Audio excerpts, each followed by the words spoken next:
Manufactured consent is a theory developed by Herman and Noam Chomsky. It explains how propaganda and systemic biases in mass media shape public opinion. Media content is filtered to support dominant power structures. This filtering is used to justify governmental policies. Military interventions are a key example of policies justified through manufactured consent. Media ownership is increasingly concentrated among a small number of large corporations. This concentration can lead to a limited diversity of viewpoints in news coverage. Wealthy owners may influence the news agenda to align with their interests. Stories conflicting with owners' financial or political interests may be suppressed.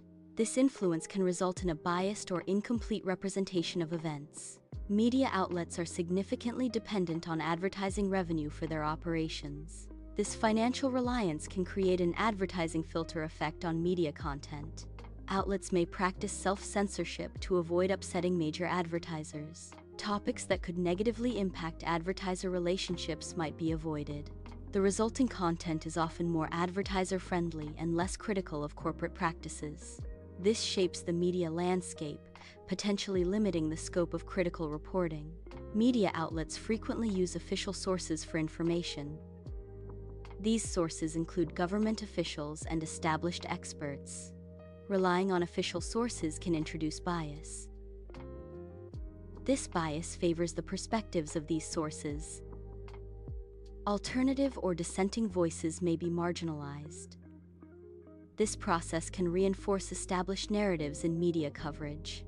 Flak represents negative responses targeting media statements that challenge dominant narratives. This flak can intimidate journalists and media outlets, discouraging critical reporting.